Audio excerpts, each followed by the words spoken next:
Hello दोस्तों, नमस्कार। अपने साइंस में पार्ट 1 चल रहा है रासायनिक अभिक्रिया एवं समीकरण, जिसमें हमने अभी तक संयोजन अभिक्रिया, वियोजन अभिक्रिया, विस्थापन अभिक्रिया, द्विविस्थापन अभिक्रिया तक पढ़ा। इसमें एक वियोजन अभिक्रिया पढ़ी थी हमने कि जब एकल अभिकारक टूटकर दो या दो से ज़्यादा उत्पाद बनाते हों तो उन अभिक्रियाओं को वियोजन अभिक्रिया कहा था। अब ये जो एकल अभिकारक है, ये एकल अभिकारक दो या दो से अधिक उत्पादों में टूट रहा है, तो इसके टूटने की वजह के आधार पर कि ये किस कारण से टूट रहा है, उसके आधार पर वियोजन अभिक्रिया भी बहुत सारे प्रकार की होती है। उनमें से मुख्यतः 3 प्रकार की वियोजन अभिक्रिया का हमें अध्ययन करना है। देखो, यदि जो वियोजन होता है, सबसे पहली बात तो यह है कि वियोजन अभिक्रिया का एक और फेमस नाम है जो हमें पता होना चाहिए। वियोजन अभिक्रिया को अपघटन अभिक्रिया भी कहते हैं। क्या कहते हैं? अपघटन अभिक्रिया। इसका मतलब यह हुआ कि परीक्षा में प्रश्न आता है वियोजन अभिक्रिया किसे कहते हैं, तो जवाब वही देना है जो मैंने बताया था। अब यदि परीक्षा में वियोजन न पूछकर परीक्षा में पूछा जाएगा अपघटन अभिक्रिया किसे कहते हैं, तो सोच में नहीं पड़ना है कि ये कौन सी अभिक्रिया आ गई। ये भी वही अभिक्रिया है, बस नाम का अंतर है, काम दोनों का एक ही है, टूटना। तो ये जो वियोजन अभिक्रिया या अपघटन अभिक्रिया है, इसमें वियोजन किसकी वजह से हो रहा है या फिर अपघटन किसकी वजह से हो रहा है, उसके आधार पर ये मुख्यतः 3 प्रकार की होती है। कौन कौन से प्रकार? वियोजन शब्द इस्तेमाल करूं मैं तो इनको कह सकता हूं ऊष्मीय वियोजन, एक होता है प्रकाशीय वियोजन,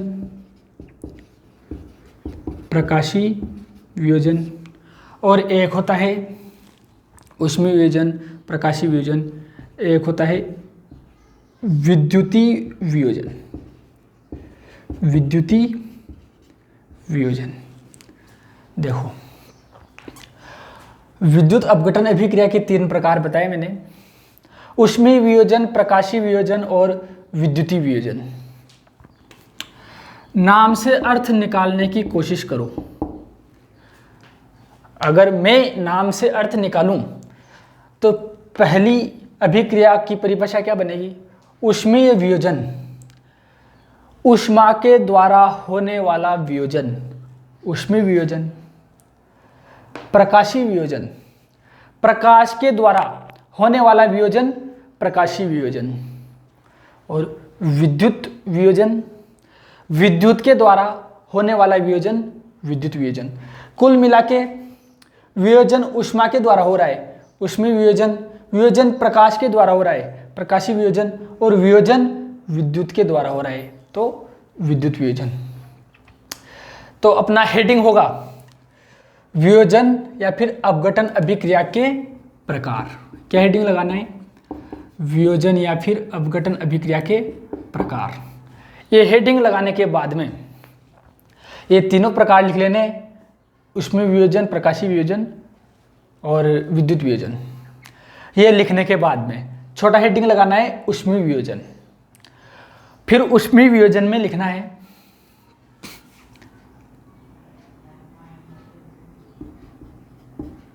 ऊष्मा के द्वारा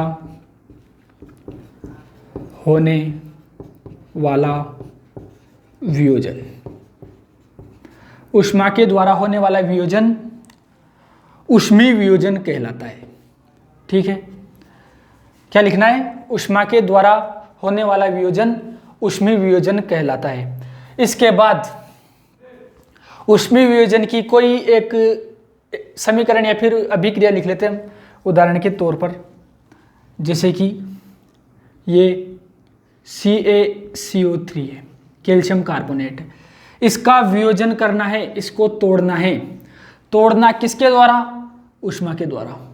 यहाँ पर ऐसे डेल्टा का निशान बना दो या फिर ताप लिख दो। इससे ये टूटेगा, किस किस में टूटेगा? CaO plus CO2। तो इस अभिक्रिया का नाम होगा वियोजन अभिक्रिया। और वियोजन चूंकि ऊष्मा प्रदान करने पर हो रहा है, इसलिए कौन सी अभिक्रिया होगी? ऊष्मीय वियोजन। उसके बाद फिर हमें पढ़ना है प्रकाशीय वियोजन। क्या पढ़ना है? प्रकाशीय वियोजन। प्रकाश के द्वारा होने वाला वियोजन लिखो इसमें, प्रकाश के द्वारा होने वाला वियोजन, प्रकाश के द्वारा होने वाला वियोजन प्रकाशीय वियोजन कहलाता है। प्रकाश के द्वारा होने वाला वियोजन प्रकाशीय वियोजन कहलाता है। इसमें जो समीकरणें होगी उन समीकरणों में वियोजन तो होगा, जैसे मैंने यहाँ लिखा है AgBr। क्या लिखा है? AgBr। इसका वियोजन करना है तो वियोजन में क्या होगा? ये दो भागों में टूट जाएंगे, Ag और Br। चूंकि Br सिंगल नहीं रह सकता, इसलिए Br के नीचे 2 लगाना पड़ेगा। Br के नीचे 2 लगाया तो इस समीकरण को संतुलित करने के यहाँ पर 2 Br होना चाहिए। अगर 2 Br है तो Ag भी 2 हो चुके हैं, इसलिए यहाँ पर भी 2 Ag होंगे। अब ये प्रकाशीय वियोजन है। कैसे पता चलेगा प्रकाशीय वियोजन है? इस तीर के निशान पर लिखना पड़ेगा प्रकाश या फिर सूर्य का प्रकाश। क्या लिखना पड़ेगा? सूर्य का प्रकाश। मतलब जब AgBr पर सूर्य का प्रकाश डाला जाता है तो ये Ag और Br में अपघटित हो जाता है। ये प्रकाश की वजह से अपघटित हो रहा है, इसलिए इसे या तो प्रकाश अपघटन कहा जाएगा या फिर प्रकाशीय वियोजन कहा जाएगा। इसके बाद अगला प्रकार आता है विद्युत वियोजन। विद्युत वियोजन में क्या होगा? विद्युत देने पर, विद्युत धारा सप्लाई करने पर, जब हम किसी कंपाउंड में विद्युत धारा भेजेंगे तो उसका वियोजन हो जाएगा। उस अभिक्रिया को कहा जाएगा विद्युत वियोजन। तो इसमें लिख सकते हैं अपन, विद्युत धारा के द्वारा होने वाला वियोजन, होने वाला वियोजन विद्युत वियोजन कहलाता है। विद्युत धारा के द्वारा होने वाला वियोजन विद्युत वियोजन कहलाता है। ठीक है, अब इसका जो एग्जाम्पल होगा वो कैसा होगा? जैसे यहाँ पर मैंने लिखा H2O, इसका वियोजन करना है। ये तीर का निशान लगा, किस किस में वियोजन होगा? H2 और O2 में, H2 प्लस O2। कैसे पता चलेगा कि विद्युत की वजह से वियोजन हुआ है? इस तीर के निशान पे लिखना पड़ेगा विद्युत धारा। क्या लिखना पड़ेगा? विद्युत धारा या फिर विद्युत। तो यह दर्शाने के लिए कि वियोजन ऊष्मा की वजह से हुआ है, यहाँ पर या तो ताप लिखना पड़ेगा या फिर डेल्टा बताना पड़ेगा। प्रकाश की वजह से वियोजन हुआ है तो सूर्य का प्रकाश लिखना है। विद्युत धारा की वजह से वियोजन हुआ है तो विद्युत धारा लिखनी है। इस प्रकार ऊष्मीय वियोजन, प्रकाशीय वियोजन और विद्युतीय वियोजन, ये 3 प्रकार की वियोजन अभिक्रियाएं होती है, जिनका हमने परिभाषा और उदाहरण के द्वारा अच्छे से अध्ययन किया। अब ये वियोजन अभिक्रिया तो ठीक है, समझ में आ गई है ना। इसके बाद में कुछ अभिक्रियाएं और होती है जिनका भी हम थोड़ा सा डिटेल में अध्ययन करते हैं। देखो, दरअसल होती है ये अभिक्रियाएं संयोजन, वियोजन, विस्थापन, द्विविस्थापन। इन्हीं अभिक्रियाओं को और 3-4 भागों में और बांट सकते हैं। अब वो कौन कौन से भाग हैं? देखो, एक होती है ऊष्मा शोषी अभिक्रिया। कौन सी अभिक्रिया? ऊष्मा शोषी अभिक्रिया।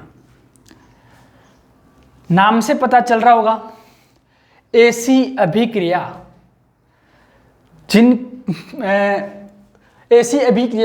जिनके संपन्न होने के लिए ऊष्मा का अवशोषण हुआ होगा, उन अभिक्रियाओं को ऊष्मा शोषी अभिक्रिया कहेंगे।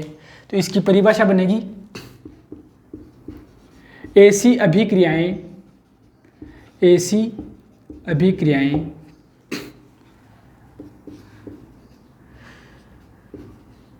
जिनको संपन्न होने के लिए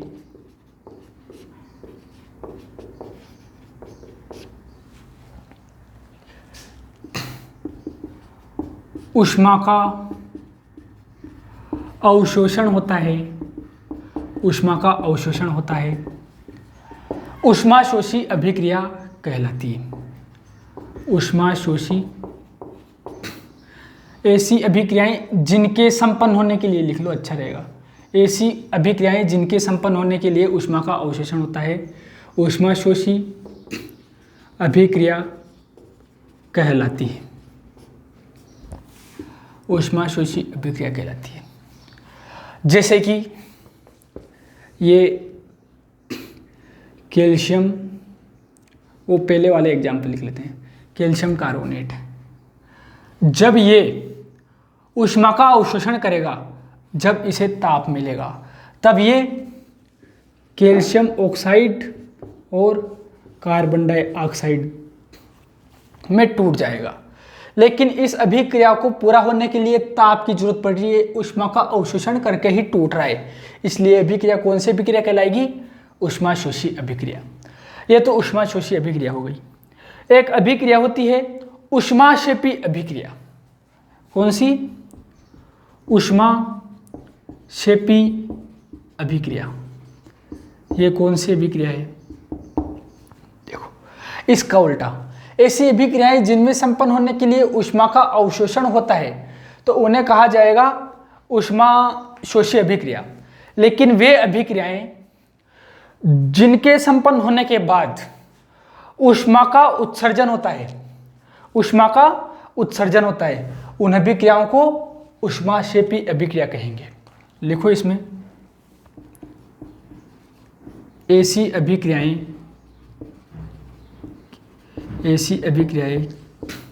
जिनमें ऊष्मा का उत्सर्जन होता हो, ऐसी अभिक्रियाएं जिनमें ऊष्मा का उत्सर्जन होता हो, क्या कहलाएगी?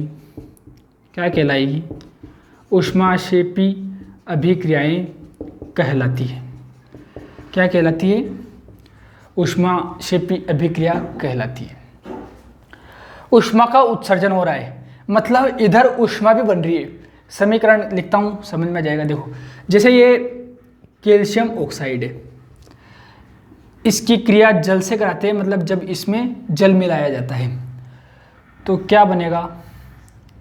Calcium hydroxide. जैसे ही कैल्शियम हाइड्रोक्साइड बनेगा, साथ में कुछ ऊष्मा भी उत्पन्न होगी, तो उन अभिक्रियाओं को कहा जाएगा ऊष्माक्षेपी अभिक्रिया। ये जो कैल्शियम ऑक्साइड है, इसका नाम होता है बिना बुझा हुआ चूना। क्या नाम होता है? बिना बुझा हुआ चूना। जब इसमें जल मिलाया जाता है तब इसका नाम क्या हो जाएगा? बुझा हुआ चूना। क्या नाम हो जाएगा? बुझा हुआ चूना। देखो, जब कहीं आग लग रही होती है, आग में पानी डालते हैं तो क्या होता है? आग बुझ जाती है। तो ये चूना अभी बुझा हुआ नहीं है, जब इसमें पानी डालेंगे तो ये बुझ जाएगा और साथ में ऊष्मा उत्पन्न होगी। तो ऐसी अभिक्रियाएं जिनमें ऊष्मा उत्सर्जित होती है उन्हें ऊष्माक्षेपी अभिक्रिया कहेंगे, और ऐसी अभिक्रियाएं जिनमें ऊष्मा का अवशोषण होता है उन अभिक्रियाओं को ऊष्माशोषी अभिक्रिया कहेंगे। ये दोनों एक दूसरे की उल्टी है। ज़्यादातर जो ऊष्माशोषी अभिक्रिया होती है वो अपघटन अभिक्रिया होती है, मतलब वियोजन अभिक्रिया, और ज़्यादातर जो ऊष्माक्षेपी अभिक्रिया हैं वो संयोजन अभिक्रिया होती है। लेकिन ये जरूरी नहीं है कि जो संयोजन हो वो ऊष्माक्षेपी और जो वियोजन हो वो ऊष्माशोषी हो। ज़्यादातर ऐसा होता है। इन दो अभिक्रियाओं के बाद, ऊष्माशोषी और ऊष्माक्षेपी अभिक्रियाओं के बाद, एक और इम्पोर्टेंट अभिक्रिया है जो भी अपने लिए बहुत काम की है। अभिक्रिया का नाम है अवक्षेपण अभिक्रिया। देखो पहले तो इस समीकरण में देखो, कैल्शियम कार्बोनेट ऊष्मा का अवशोषण करके कैल्शियम ऑक्साइड और कार्बन डाइऑक्साइड में टूट रहा है। यह कार्बन डाइऑक्साइड एक गैस है। क्या है? गैस है।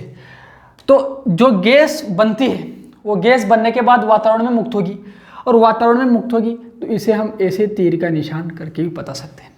इस तीर के निशान का मतलब क्या है कि ये जो बनी वो गैस है और वातावरण में मुक्त हो रही है। और इनका प्रतीक चिन्ह लिखना हो, जैसे कैल्शियम कार्बोनेट है, ये ठोस अवस्था में, तो इसके यहाँ पर कोष्ठक में एस लिख दूंगा। ये कैल्शियम ऑक्साइड बना, ये भी ठोस अवस्था में बना, तो यहाँ पर एस लिखा जाएगा। और जो CO2 है ये क्या है? एक गैस, तो यहाँ पर क्या लिखा जाएगा? गैस को क्या लिखते हैं? जी से लिखते हैं ना, गैस, जी लिख दिया। इस प्रकार समीकरणों को इनके भौतिक अवस्था के द्वारा भी दर्शाया जा सकता है। ये तो होगी ऊष्माशोषीय अभिक्रिया और ये ऊष्माक्षेपीय अभिक्रिया। अब हम पढ़ते हैं अवक्षेपण अभिक्रिया। कौन सी अभिक्रिया? अवक्षेपण अभिक्रिया। ऐसी अभिक्रियाएं जिनमें अवक्षेप का निर्माण होता है, उन अभिक्रियाओं को अवक्षेपण अभिक्रिया कहते हैं। क्या? ऐसी अभिक्रियाएं जिनमें अवक्षेप का निर्माण होता है, उन अभिक्रियाओं को अवक्षेपण अभिक्रिया कहते हैं। अवक्षेप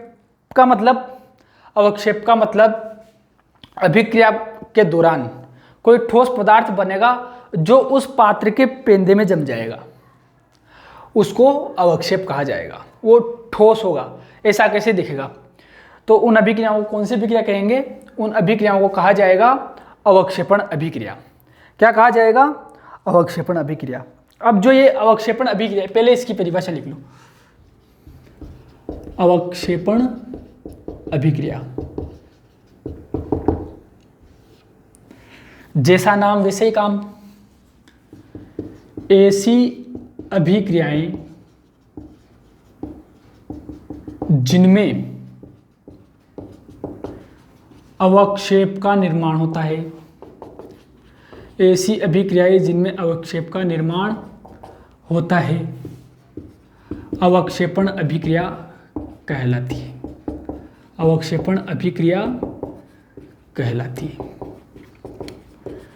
एक एग्जाम्पल लिखते हैं, जैसे कि ये सोडियम सल्फेट है Na2SO4, इसकी क्रिया करवाई मैंने बेरियम क्लोराइड से BaCl2।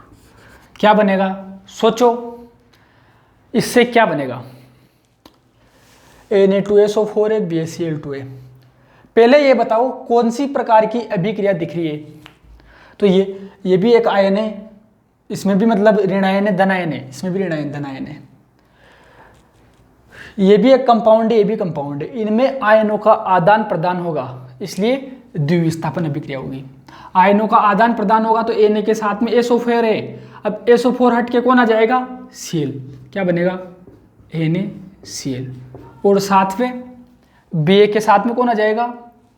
SO4, BaSO4। क्या बनेगा? BaSO4। तो जो Na2SO4 है, BaCl2 है, इसकी क्रिया NaCl से कराते हैं तो BaSO4 बनता है। होता क्या है कि ये देखो,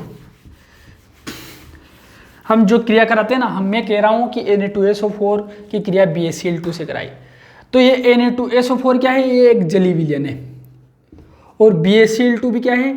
जली विलयन। तो जब जली विलयन में जली विलयन मिलाएंगे, जैसे कि एक परख नली है, इस परख नली में क्या है? Na2SO4 है। Na2SO4 का जली विलयन है। क्या है इसमें? Na2SO4 का जली विलयन। एक और परख नली है जिसमें क्या है? BaCl2 का जली विलयन। इसमें क्या है? BaCl2 का जली विलयन। ये जब इस परख नली के साथ मिलाया जाएगा, मतलब इसमें जो भी विलयन है उस विलयन को मिक्स किया जाएगा, तो मिक्स करने के बाद में अभी ये भी विलयन है, ये भी विलयन है। मिक्स करने के बाद में इसमें पेंदे में कुछ जमा हुआ दिखाई देगा, पेंदे में कुछ जमा हुआ दिखाई देगा, और ये विलयन तो बनेगा ही सही, लेकिन यहाँ पेंदे पर एक ठोस पदार्थ जमा हुआ दिखाई देगा। इस ठोस पदार्थ को ही कहा जाता है अवक्षेप। क्या कहा जाता है? अवक्षेप। चूंकि ये ठोस पदार्थ है तो ये जो अवक्षेप है ये सॉलिड अवस्था में होता है। कौन सी अवस्था में होता है? सॉलिड अवस्था में। तो जब सोडियम सल्फेट की क्रिया बेरियम क्लोराइड से करवाई जाती है तो NaCl बनता है। NaCl नमक NaCl किसका नाम है? नमक का। नमक को हम जानते हैं पानी में घोलते हैं तो घुल जाता है, मतलब ये तो पानी में घुल गया, इसका तो जली विलयन बन गया। लेकिन जो बेरियम सल्फेट है ये पानी में नहीं घुलता है, ये ठोस अवस्था में पाया जाता है, और इसलिए इसको कहा जाता है अवक्षेप। क्या कहा जाता है? अवक्षेप। जिस तरह से कोई जब अभिक्रिया के निर्माण के दौरान गैस बनती है, जब किसी अभिक्रिया के निर्माण के दौरान गैस बनती है तो उस गैस को ऐसे ऊपर तीर के निशान द्वारा दर्शाया जाता है, जिससे हमें पता चल जाता है ये गैस वातावरण में उत्सर्जित हुई हो। लेकिन यदि कोई अवक्षेप बनता है तो उस अवक्षेप में क्या किया जाता है? ऐसे नीचे की ओर तीर का निशान बना दिया जाता है, जिससे पता चल जाता है कि यह पात्र के पेंदे में नीचे जमा हुआ है। तो ये अभिक्रिया होगी अवक्षेपण अभिक्रिया। इस अभिक्रिया को लिखो। इसके बाद एक और बहुत इंपॉर्टेंट अभिक्रिया है जिसका नाम होगा रेडॉक्स अभिक्रिया। उसे ये लिखने के बाद पढ़ेंगे।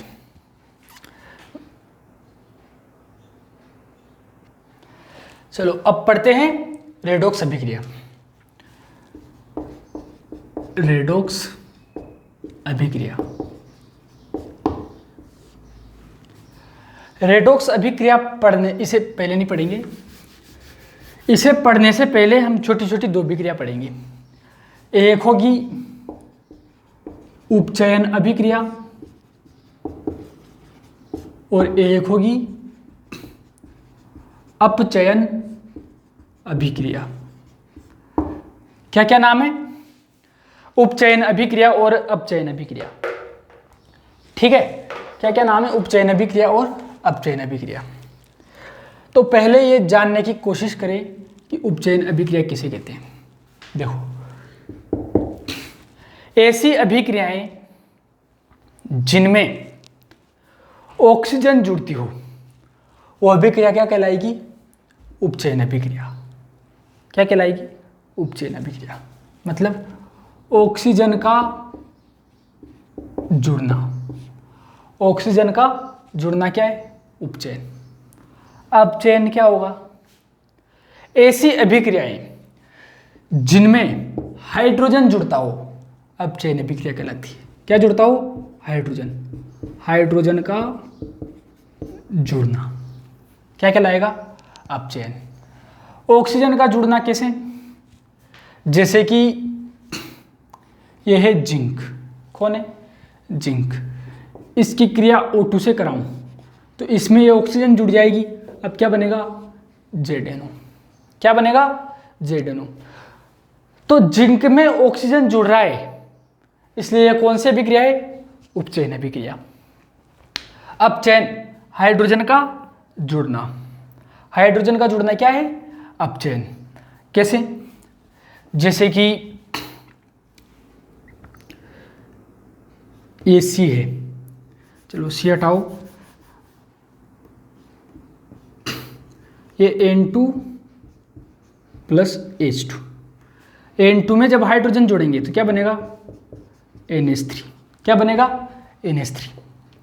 ये 2 N है इसलिए यहाँ पर 2 लिखेंगे, H2 2 है तो यहाँ पर 3 लिखेंगे। हाइड्रोजन जुड़ रहा है तो इस अभिक्रिया को कौन सी अभिक्रिया कहेंगे? अपचयन अभिक्रिया।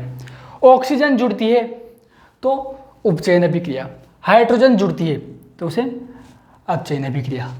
ये जो ऑक्सीजन जुड़ रही है इसे उपचयन अभिक्रिया के साथ साथ एक और नाम से पुकारा जाता है, ऑक्सीकरण अभिक्रिया। कौन सी अभिक्रिया? ऑक्सीकरण अभिक्रिया।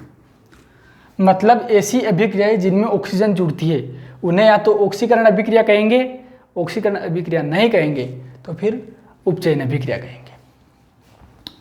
ऑक्सीजन का जुड़ना ऑक्सीकरण कहलाता है ना, और हाइड्रोजन का जुड़ना अपचयन कहलाता है। ये हाइड्रोजन जुड़ा अपचयन हो गया।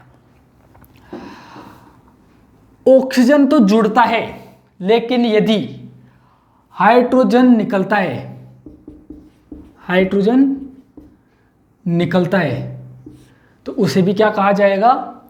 उपचयन अभिक्रिया। और हाइड्रोजन जुड़ रहा है तो क्या होगा? यदि ऑक्सीजन निकल रहा है, ऑक्सीजन निकल रहा है तो उसे भी क्या कहा जाएगा? उपचयन। क्या कहा जाएगा? उपचयन। कैसे? जैसे अभी देखते हैं हाइड्रोजन का निकलना। जैसे ये उल्टा लिख देता हूं मैं, ये NH3 है, ये NH3 में से N2 अलग हो गया और H2 अलग हो गया। NH3 से N2 अलग हो गया, H2 अलग हो गया। इसे संतुलित कर लेना। इस NH3 से H2 अलग हो रहा है, हाइड्रोजन निकल रहा है, हाइड्रोजन निकल रहा है, और हाइड्रोजन का निकलना क्या कहलाता है? ऑक्सीकरण। इसलिए कौन सी अभिक्रिया होगी? ऑक्सीकरण अभिक्रिया। ऑक्सीजन का निकलना, ऑक्सीजन का निकलना क्या कहलाता है? ऑक्सीजन का निकलना भी अपचयन कहलाता है। तो जैसे मैं एक समीकरण लिखता हूं, मैं ये लिख लेता हूं ZnO। ZnO में से ऑक्सीकरण निकलेगी तो क्या बनेगा? Zn plus O2। ZnO में से ऑक्सीजन निकल रही है, देखो ना, इस ZnO को देखो और यहां पर Zn को देखो। ZnO में से ऑक्सीजन निकली, इसलिए इस अभिक्रिया का नाम क्या होगा? अपचयन अभिक्रिया। क्या नाम होगा? अपचयन अभिक्रिया। कुल मिला के बात यह है कि ऑक्सीकरण अभिक्रिया किसे कहते हैं? ऐसे याद रखो, सिर्फ ऑक्सीकरण से याद रखो। ऑक्सीकरण को उपचयन कहते हैं, और ऑक्सीकरण में क्या होता है? ऑक्सीजन जुड़ता है। सिर्फ एक शब्द याद रखना हमें कि ऑक्सीकरण ऑक्सीजन का जुड़ना, ऑक्सीकरण ऑक्सीजन का जुड़ना। यदि ऑक्सीकरण ऑक्सीजन का जुड़ना है तो अपचयन क्या होगा? हाइड्रोजन का जुड़ना। अपचयन क्या होगा? हाइड्रोजन का जुड़ना। यदि ऑक्सीजन जुड़ रहा है तो हाइड्रोजन उसके उल्टा होगा। मैंने कहा हाइड्रोजन का जुड़ना अपचयन, तो हाइड्रोजन का निकलना ऑक्सीकरण, हाइड्रोजन का निकलना ऑक्सीकरण, और हाइड्रोजन का जुड़ना अपचयन। इसका उल्टा ऑक्सीकरण, ऑक्सीजन का जुड़ना, ऑक्सीजन का जुड़ना ऑक्सीकरण, तो हाइड्रोजन का जुड़ना अपचयन। ऑक्सीजन का जुड़ना ऑक्सीकरण, तो ऑक्सीजन का निकलना अपचयन, ऑक्सीजन का निकलना अपचयन। ये ऑक्सीकरण और अपचयन अभिक्रिया हुई। जब ऑक्सीकरण और अपचयन अभिक्रियाएं साथ साथ हो तो उन अभिक्रियाओं को नाम दिया जाएगा ऑक्सीकरण अपचयन अभिक्रिया। जब ऑक्सीकरण अपचयन दोनों साथ साथ हो तो उसे क्या कहा जाएगा? ऑक्सीकरण अपचयन अभिक्रिया। ऑक्सीकरण को उपचयन भी कहा जाता है, तो उस वक्त उसे कह सकते हैं उपचयन अपचयन अभिक्रिया। उपचयन अपचयन अभिक्रिया बहुत बड़ा नाम है, इसे शॉर्ट में कहा जाता है रेडॉक्स अभिक्रिया। क्या कहा जाता है? रेडॉक्स अभिक्रिया। ये उतारो, ये उतारने के बाद रेडॉक्स अभिक्रिया बताता हूँ आपको।